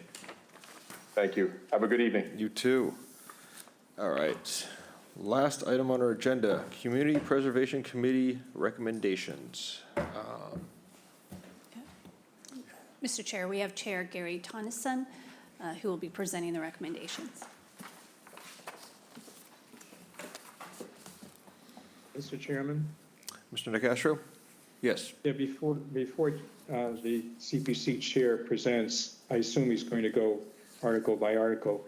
I did want to mention, and I'd like to, when the presentation is concluded, come back to this, that I received, along with Mr. Shell today, a communication from the moderator suggesting, based on his experience in other towns, for efficiency purposes at town meeting, it might be advisable to consider grouping all the CPC articles into one article to be presented at town meeting, or at least to group them by categories. So there would be 4 categories according to the categories that the recreation, housing, open space, and historical that are utilized. And I wanted to mention that now because I wanted to give Mr.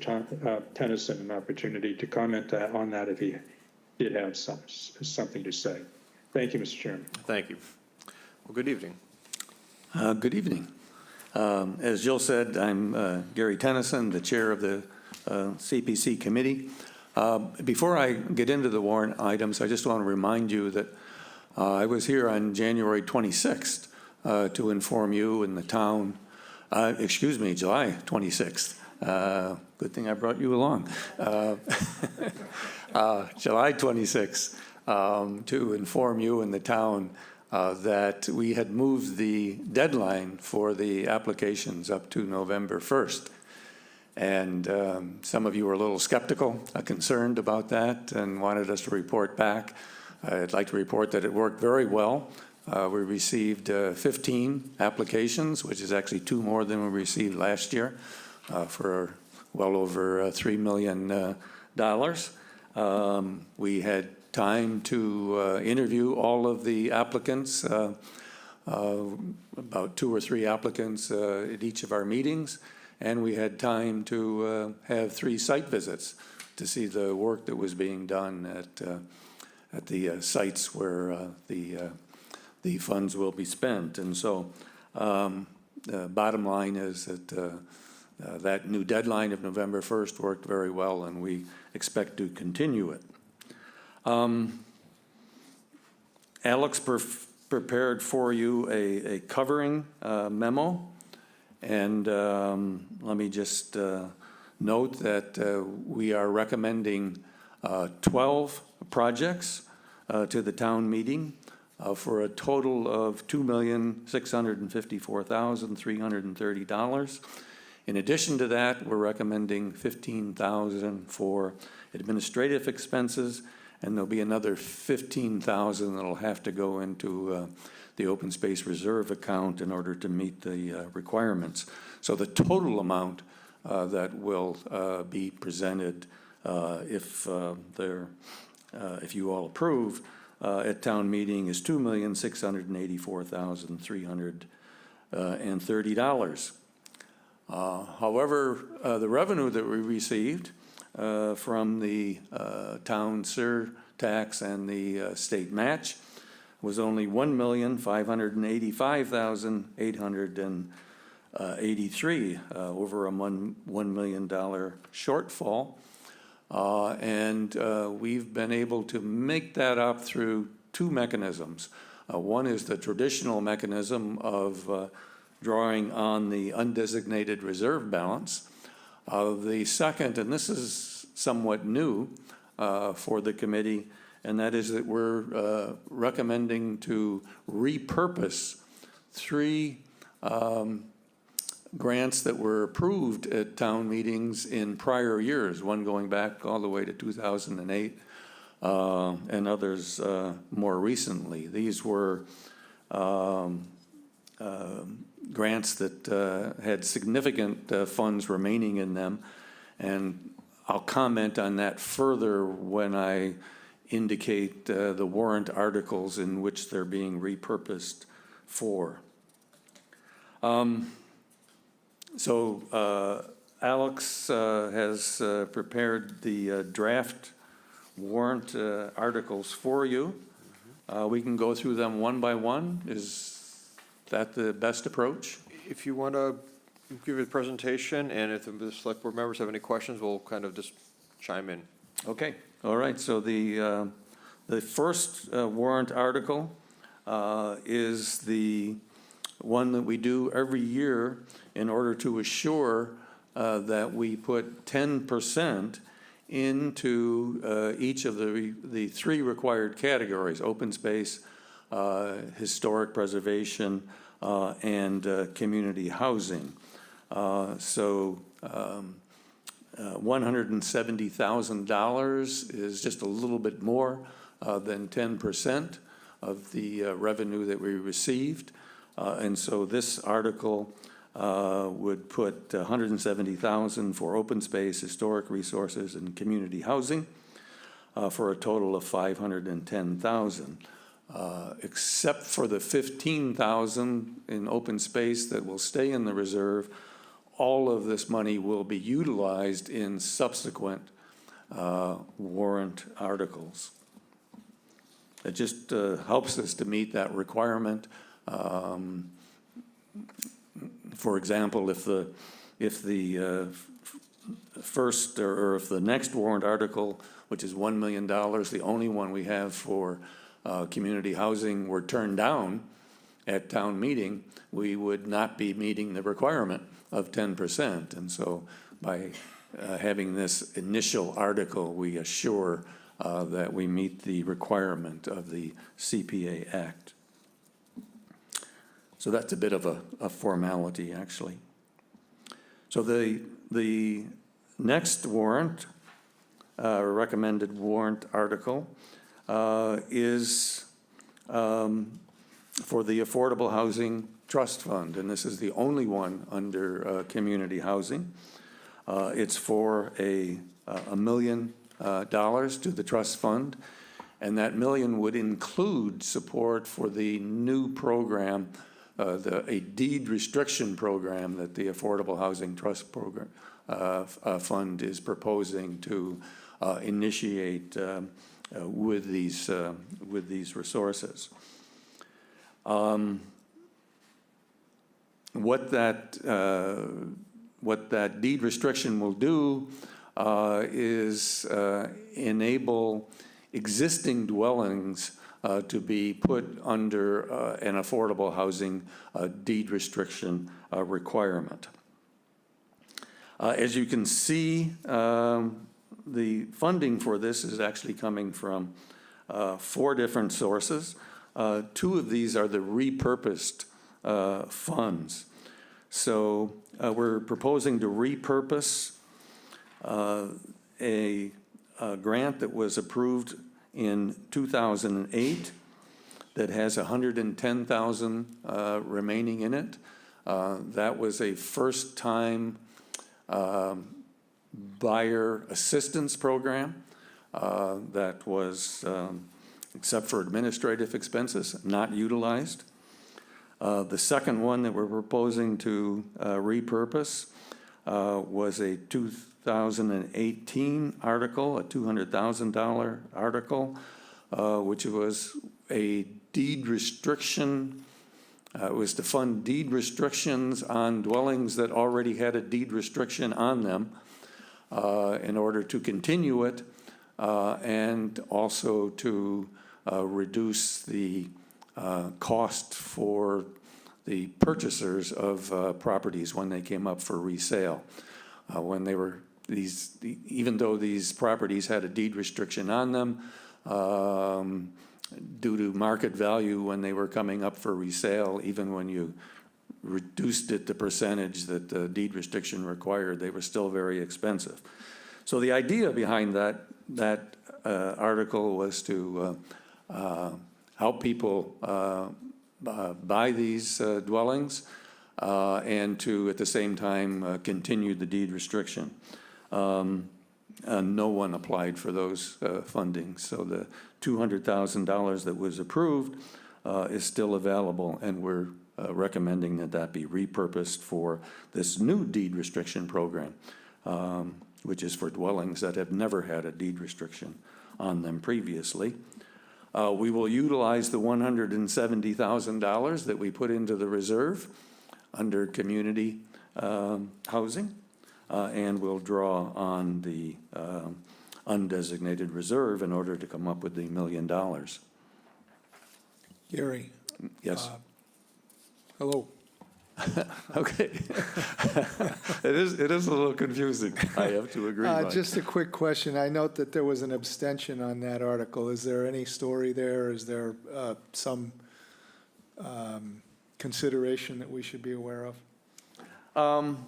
No, I mean, there was debate about that article. Some people thought that we ought to limit it to $800,000. This is basically the total amount that was requested. Actually, there were two applications that came in for $500,000, one to the ATF itself and one for the deed restriction program. We were a little concerned that nobody might apply for this deed restriction program, or maybe not enough people, and it just made more sense to put all of the money into the Affordable Housing Trust Fund, so that you had the flexibility to fund the deed restriction program to the degree that that there was demand for that. So just one of the members just didn't think we should put this much into this particular project.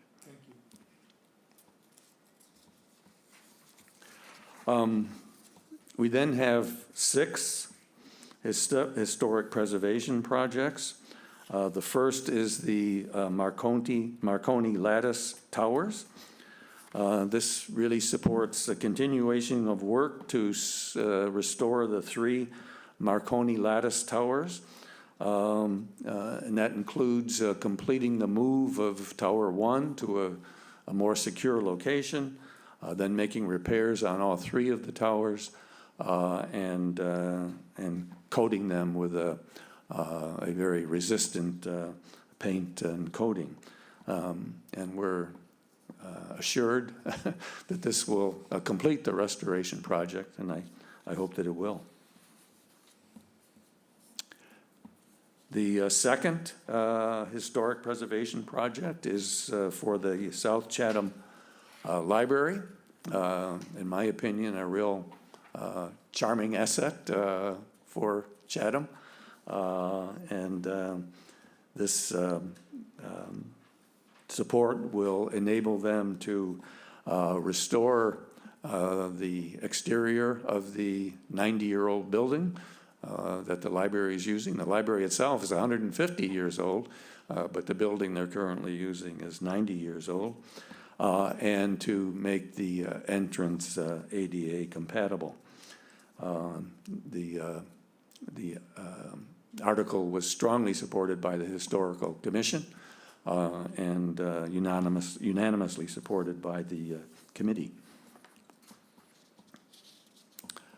The third item under the historic preservation is restoration of the cemetery headstones. Actually 107 headstones that have been damaged over the years. At Seaside Cemetery will be restored with the funding in this warrant item. This is probably the beginning of a beginning phase of a process of restoring the headstones in a number of the cemeteries in Chatham. The fourth article under the historic preservation is seeking support to install an air conditioning and humidity control and winter heating system at the Railroad Museum. That's designed to preserve the archives and the exhibits at the museum, and also just the building itself, which without any humidity control and heat in the wintertime is experiencing more rapid degradation than it might otherwise. So this appropriation, or this grant would enable them to put in the air conditioning system, a combination, one of those heat pump systems that provides humidity control, air conditioning, and heat.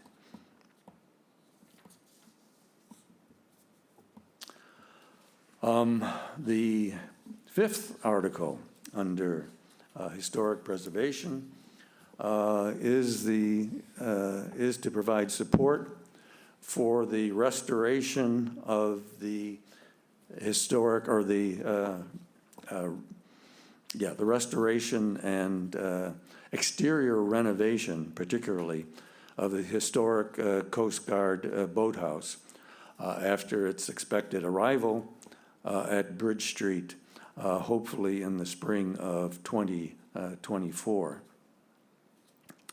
I might add that the CPC considers this an important project, but it is a project that generated considerable debate amongst the committee, with a number of committee members feeling that it's premature to ask for what they originally asked for was $700,000 when the permits, when the project is currently at the point where it is seeking permits for the platform on which the boathouse will be positioned.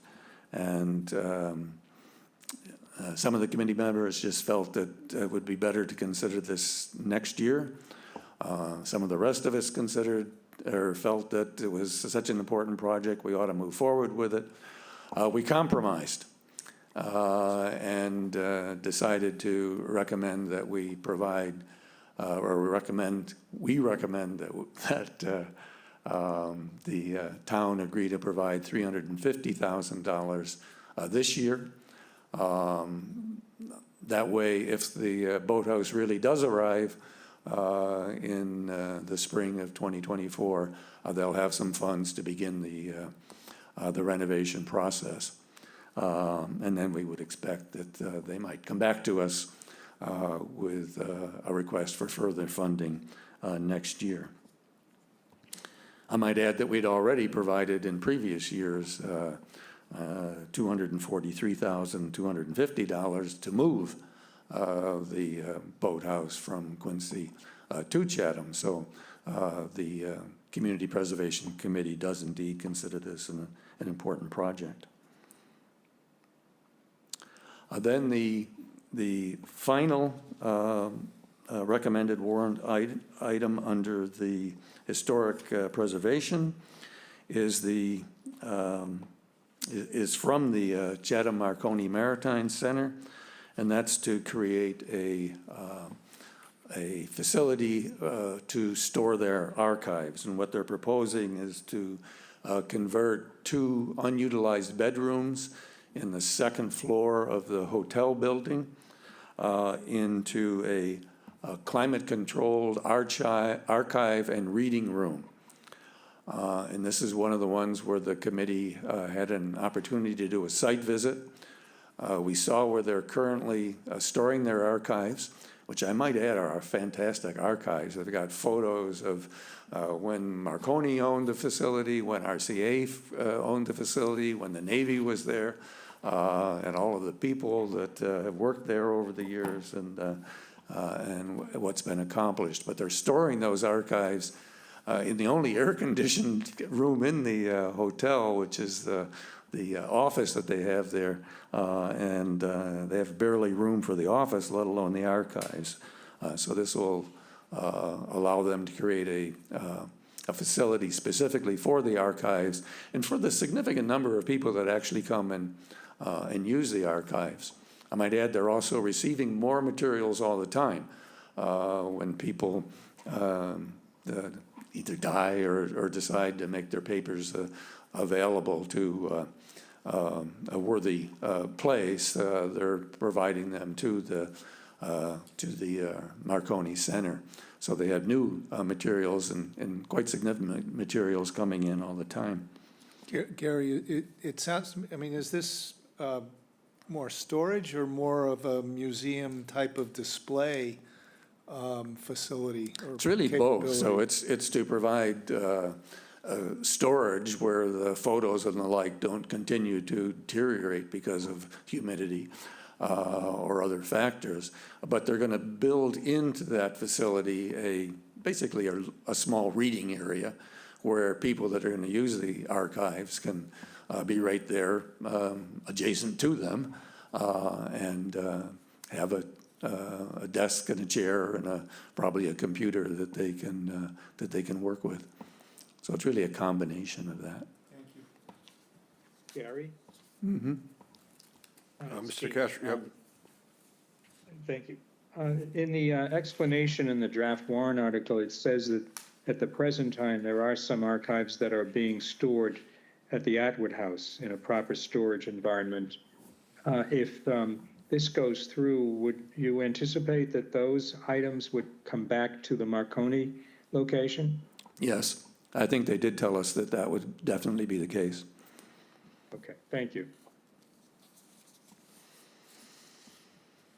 All right, I think the next item on the list is the salt marsh restoration, correct? It's Alex's covering memo had them a little bit out of order with the way they appear here. So the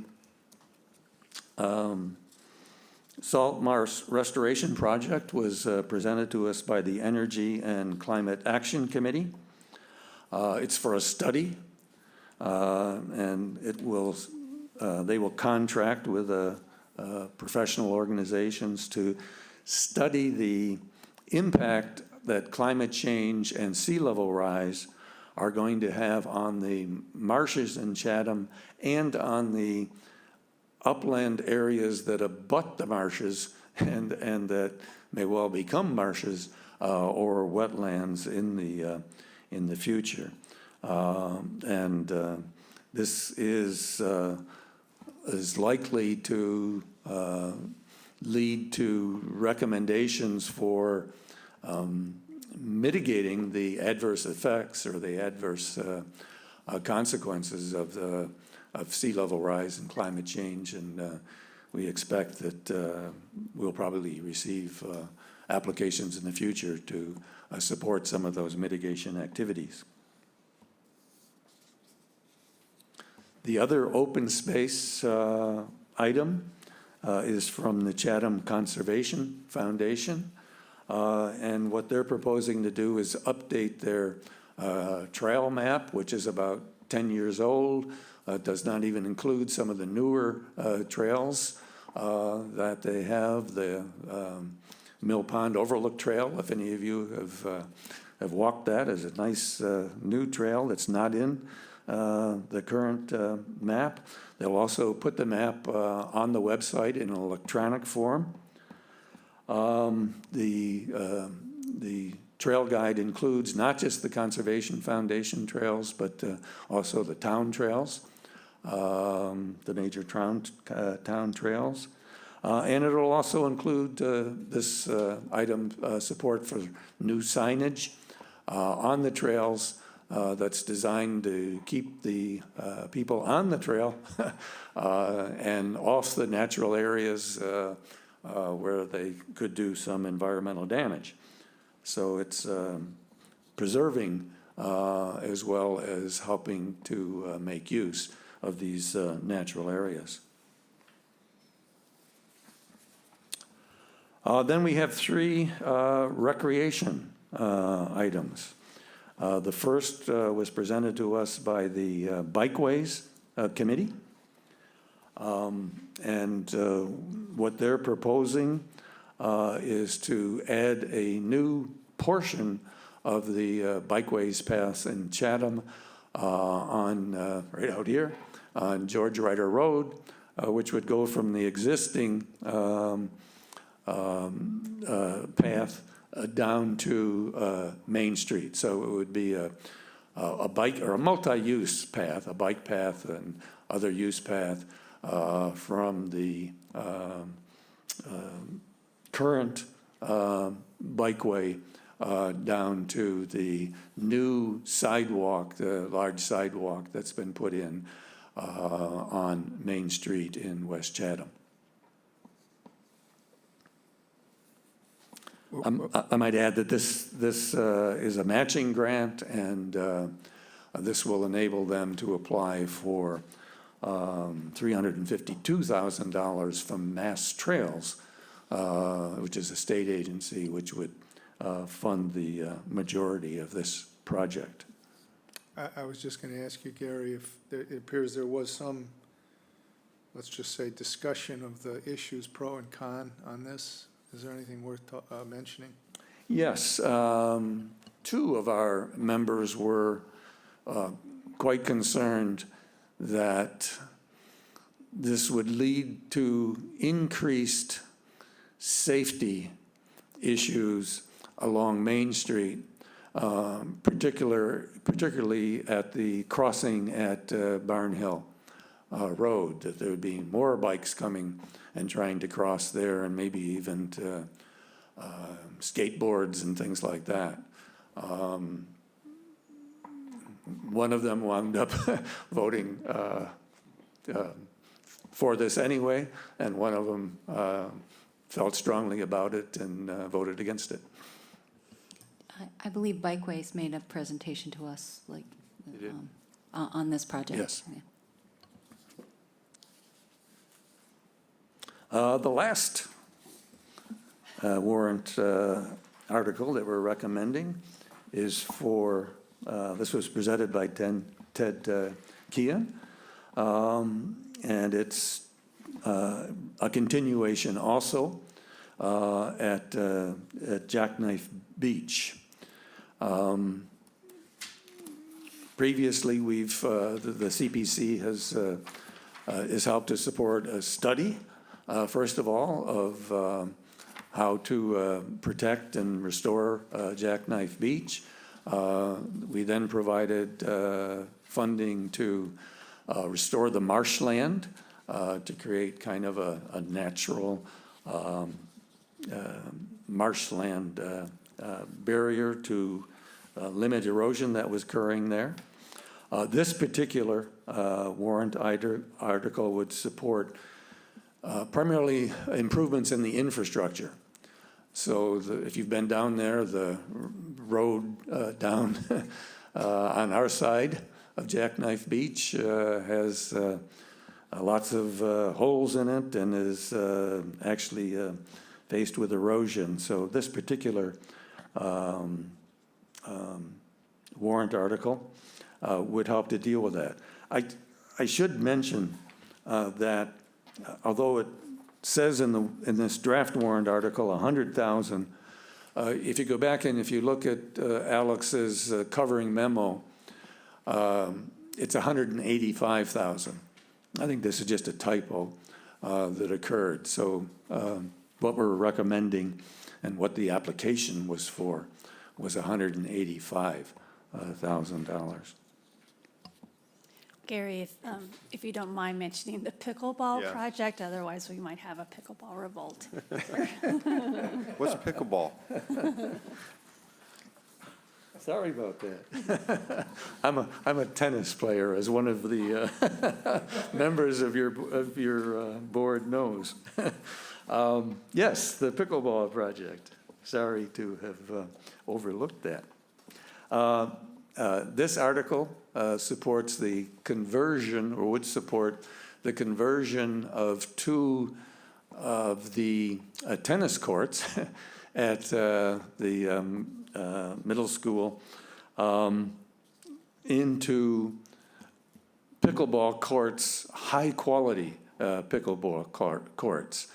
The current tennis courts are in pretty much disrepair.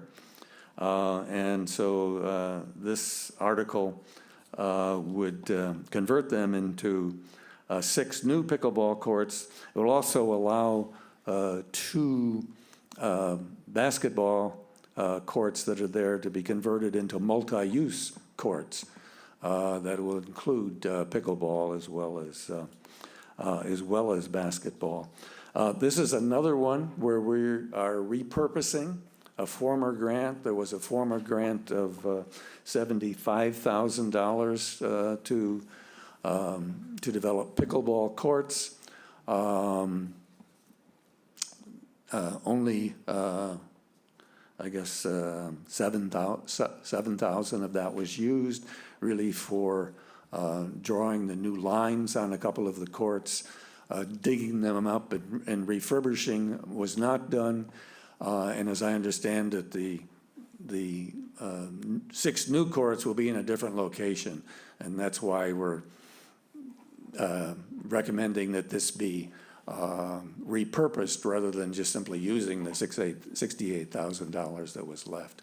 It's really for a somewhat different project, or a project in a different location.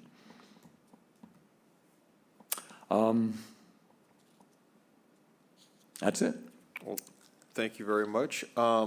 Just want to go back to more procedure-wise. My intention was to go forward and have the board discuss whether we want to place these and make any votes to recommend them tonight.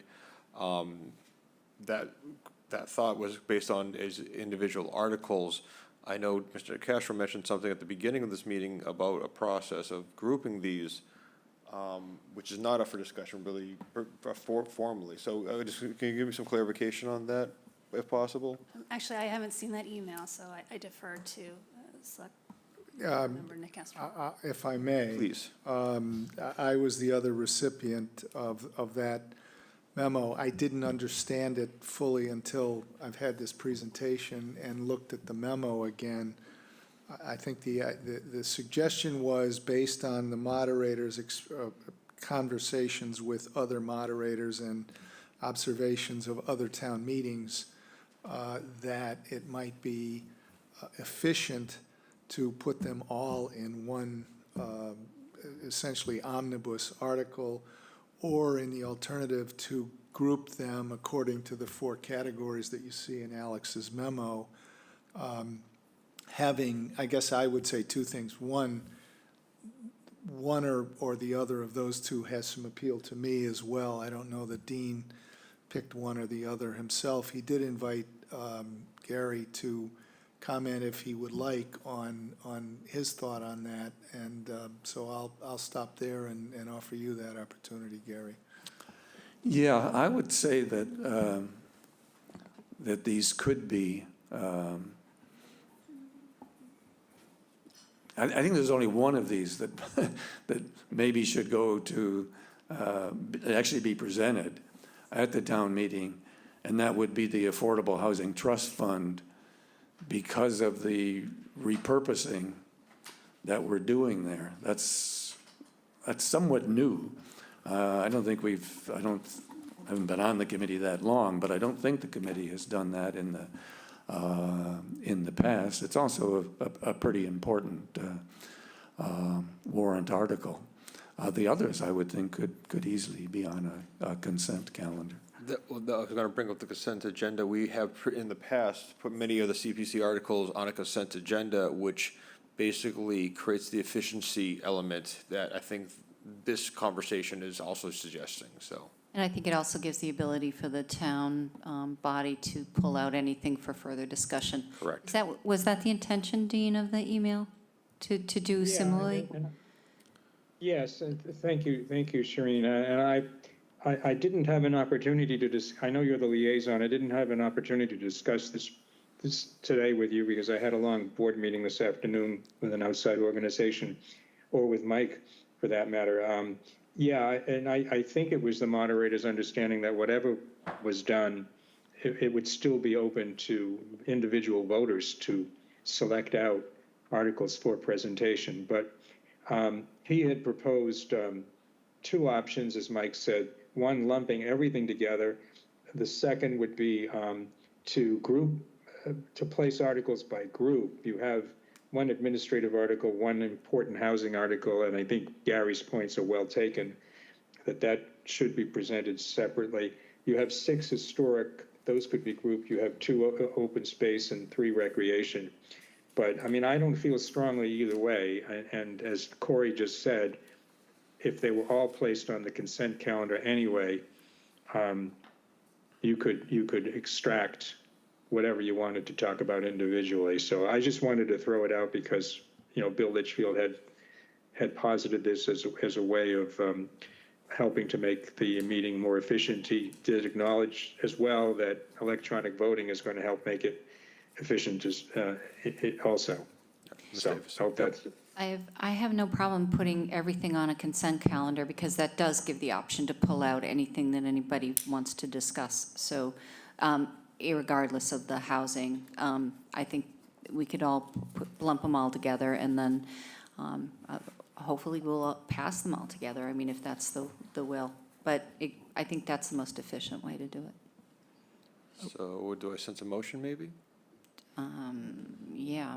I just want to clarify, I mean, I think to preserve that option that you're talking about, as far as we're concerned, they need to be separate warrant articles. We need to approve. We need to approve them. As separate. Correct me if I'm wrong, correct me if I'm wrong. Basically, we will approve, we could approve these as individual articles tonight, I think we should. which we should. And then as we do, we usually have a meeting, we go through and we check off items that we consider as for a consent Yeah. agenda, which we've done in the past, that kind of gives that efficiency element to it. I think we're taking That's two been paths to the moved by same the moderator. destination. We're getting Yeah. ahead of our skis Yeah, here a little so, bit. I yeah. think we need to approve and recommend, or recommend and approve. I think that's our job. I think at the very least, we should get these on the warrant. Yes, and if Yeah, you I get them think on the Mr. warrant, then we can figure out a way to bundle them. What's just different this year is that there's repurposing of other funds or previous articles that were approved, and I don't know how to lump that into one article. But nonetheless, I think if the board is in favor of placing the articles, and if you want to vote the recommendations tonight, we'll figure out the most expedient way to do it. Does someone make a motion to place the articles as presented, the CPC articles that have been presented tonight? So moved. Second. Second. Further discussion? Any questions or concerns? Okay. Selectman DeCastro? Aye. Selectman Davis? Aye. Selectman Shell? Aye. And I say aye, so they are all on the warrant. Do you guys want to go into recommendations tonight, or on any of them, or all of them? Or do I you wanna- move we recommend all of them. I move we recommend all of them. Second. Okay. Further discussions? None? Selectman DeCastro? Aye. Selectman Davis? Aye. Selectman Shell? Aye. I say aye. All right, Thank you. you're very welcome. Thank the committee for their Thanks, good work. thanks very much, yeah. With all that being said, there's one final motion tonight. Motion to dismiss? I'll I second. don't know. Adjourn. I forgot the word. Adjourn. Adjourn. Sure. I'll second it. All right. All those in favor, Selectman DeCastro? He's gone. Aye. Selectman Davis? Aye. Selectman Shell? Aye. I say aye. Happy Valentine's every day. Have a wonderful night. Good night, Chad. Good night.